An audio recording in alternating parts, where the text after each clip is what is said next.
Hey guys, just doing question question of the week here. So let me look. Question of the week here is: do you believe in magic, and what's a magical experience to you? Do you believe in magic? Um, I probably don't believe in magic. I mean, do people believe in magic? I don't know what that means. I'm going to answer this question a different way. Like, do you believe in I'm sure I have a video, and if I don't, I'm sure it'll come up as a video, which is, do you believe in God? Uh, my answer to that is no. Um, I think it's crazy too, but anyway. But do you believe in like spirituality or that there's something else out there? That I can believe in. I can believe that there's something out there. And so maybe you call that magic. I probably would call that magic because that's what it seems like. I don't know if I believed it until Tanner passed away. Um, I think I had heard people talk about this kind of stuff, where they would kind of lose a loved one and and have these experiences where whatever it was, somebody always loved butterflies, and next thing you know, the people around them that lost that person would have butterflies come up and like sit on their shoulder and do these little things. And I thought, maybe it's just people like wanting to believe something or wanting something to happen and so they manifest it, or it seems to happen more often than it does. Some number comes up or whatever it is. But I did think when Tanner passed away, there were a couple things that I just thought, man, that is really strange, right? That is really odd, and to the point to where I don't know if I could chalk it up to a coincidence. So I'll explain the two of them, because both of them I thought were really like, wow, that's creepy. Um, so I'll just tell the stories. So first one was, so Tanner's favorite number is 47. I don't really remember why. It was something to do with numerology and all these different things, that he just thought 47 that was his number. That was his thing. And he was 47, when he did stuff, and he just loved the number 47. So that's not the point of the story. So that was just his favorite number. My favorite number is 24. So I like that number. That's the number I always was. His was 47. So when um, when Tanner passed away, it had been a couple of days, and you're in a funk, and you're not talking to anybody hardly. But anyway, I had talked to a friend of mine, and I'll say that just because I think what he did was awesome, and it was what you should do. But there's some kind of, you can't, this shouldn't be done. But anyway, so a buddy of mine, he wanted to reach out, and a really close friend, and said, hey, I know this isn't what you want to think about right now, but my brother wanted to let you know, and his brother is an attorney. He said, hey, I just want to let you know that you need to file a claim against the driver's insurance policy. And he said he just wanted to let me know kind of the ins and outs of it. And my buddy was just relaying the information. So he's like, I don't really know. This is just what my brother told me, which is, hey, this isn't you, like saying Colin was at fault, or Colin made a mistake by, getting in this wreck and caused Tanner to die. And we want to send Colin to prison or sue him. This is simply saying, hey, his parents have a policy in place, and you can file a claim against that insurance policy for, the death of Tanner. So I want to make sure that you do that. And I said, oh, well, who do I do that through? Like, how do I file an insurance claim, on Tanner dying in that guy's car, in that kid's car? And he's like, well, I don't actually know. Let me talk to my brother and let me see if he knows somebody. I said, yeah, I assume that's like these injury lawyers that are kind of out there, that you know of everywhere. And they're all over. I just don't know of one. So anything that you could do to help. And he goes, yeah, let me see. Let me talk to my brother and see what he says. See if he recommends an attorney to use for this. And so eventually he calls back and he says, hey, here's who he recommends to use. He said these guys, it's not like this guy's like the best ever, but he's fine. His name was Cliff Smith. He was downtown Kansas City, and he just and my buddy just said, hey, you know, here's this guy's name. He's downtown. His name's Cliff Smith. He said, hey, he's known him for a long time. Give him a call and he'll help you out. And so I said, okay, well then I'll just search for Cliff Smith in downtown Kansas City. And so um and so I call and so I get off the phone with Mike and I go and I just said his name, but I get off the phone with him, my buddy, and he knew, Tanner well enough to know, like, oh yeah, Tanner likes 47 because Tanner would actually talk about 47 all the time. But anyway, and so I got off the phone with him and I just Googled. I was like, hey, let's look for Cliff Smith, attorney downtown.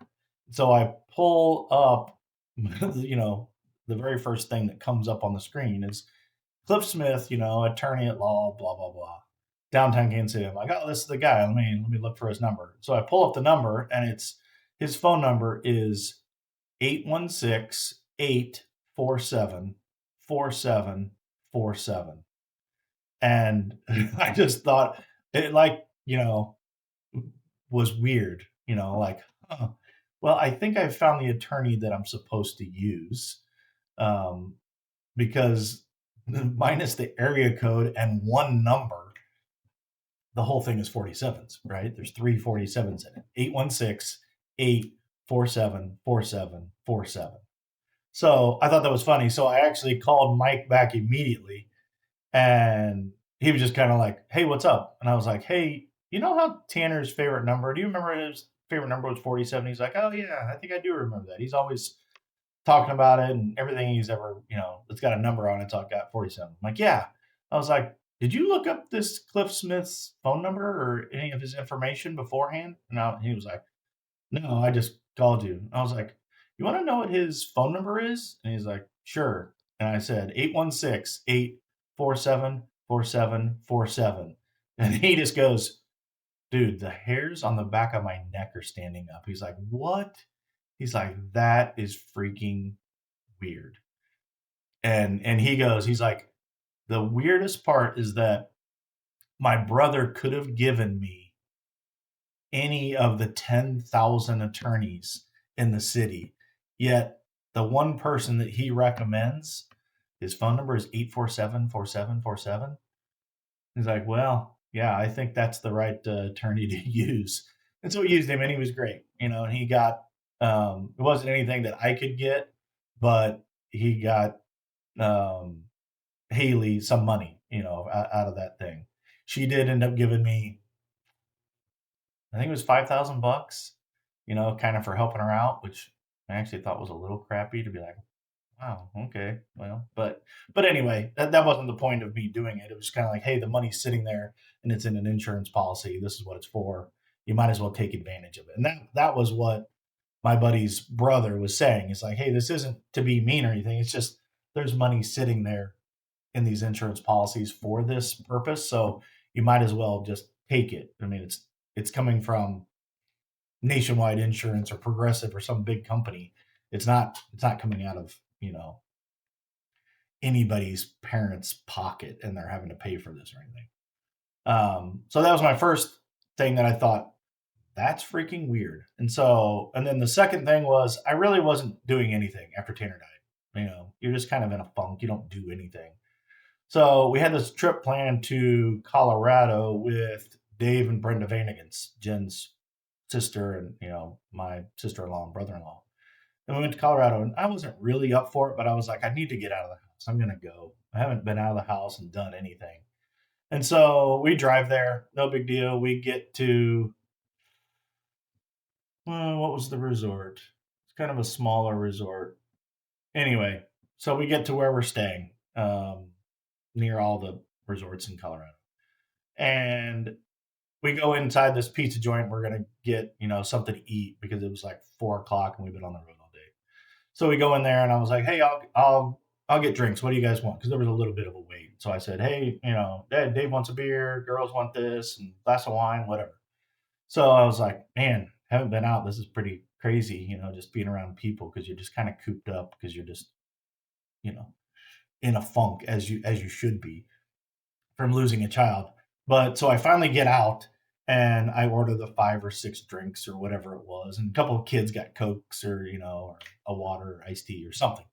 So I get it all, and the very first tab I get for that, after being out, the first time that I've really been outside of the house in weeks, and the tab was 47.47, and I kept that receipt, and it made me like break down. It was everything I could do to not just start visibly sobbing. So I brought the drinks, and I kind of like went into a stairwell, and I was just like, "Holy crap!" And I started crying, but I just remember going, "Wow, okay, I get it. You're fine." And that's how it struck me. It struck me as like Tanner going, "Hey, yeah, you got the attorney thing, right? Hey, here's another reminder. Like, hey, I'm still here. I'm still watching, and everything will be fine." And it also made me think, like, I don't know, and I think this is the magic part. Tearing up now saying that story, but um, it it made me think that he was like that he wasn't. I mean, I'm sure there's some of that, like, "Hey, I'm fine. I'm still," but it was more like the "I'm still here" thing, and it made me think because Tanner and I kind of agreed, like, I think you go somewhere, and I think there's something that happens. I just don't know what it is. I don't believe it's the mystical Bible, the magic Bible, the magic book that every religion has, but there's something that happens. And I felt like it was just him telling me a couple times, like, "Hey, guess what? I'm still here." And I'm not saying that to comfort you. I'm saying it to let you know, like, hey, maybe we were onto something. And maybe, like, man, there's something out here that you just don't get yet, but you will. And me sending back these 47s all over the place, those 2 times, like, the first 2 times I like spoke to other people outside and like did things, made me just think, like, yeah, there's he's somewhere, right? I don't think it's in heaven, or I don't think it's in hell. I don't think, there's some purgatory place. I think there's something. I don't know what that is, but I'm curious. But I just thought it was too much of a coincidence that the first attorney of all the attorneys in Kansas City, his number had 347s in it. And then the very first time that I went out and I used my debit card again, the total was 47.47. I just thought, oh, it's too much of a coincidence to not be a sign from someone. So I feel like if I was Tanner, that's how I would do it. I would go, what's a way I can let Benji know that, like, hey, I'm still here. There's something else here that you just don't know about yet. I'm like, if that's the case, that's a good way to do it because it let me know. And it actually gave me a lot of peace at the time. I was just like, oh, yeah, yeah, I don't think he's, like, dead, dead. I think he is, like, looking down and laughing, looking down like he's up. I don't know if he's down, up, sideways, but looking down on us kinda going, "Ah, yeah, you guys have no idea, but just wait. There's something else. Something else happens, and we go to some other place or something." But if not, those are just the weirdest coincidences, right? Like, it's like the first 2 numbers that I saw after, you know, one was after 3 or 4 days of Tanner's death, and one was 2 or 3 weeks later. And that like, those were the first 2 things. They were like 547s that were in 2 numbers. That's pretty weird. So do I believe in magic? I don't know if I believe in magic, but I believe in whatever that was. That was a big coincidence. So those are my that's my story, and that's my take on magic or whatever whatever that was. It was weird, but yeah, I liked it. So maybe I do.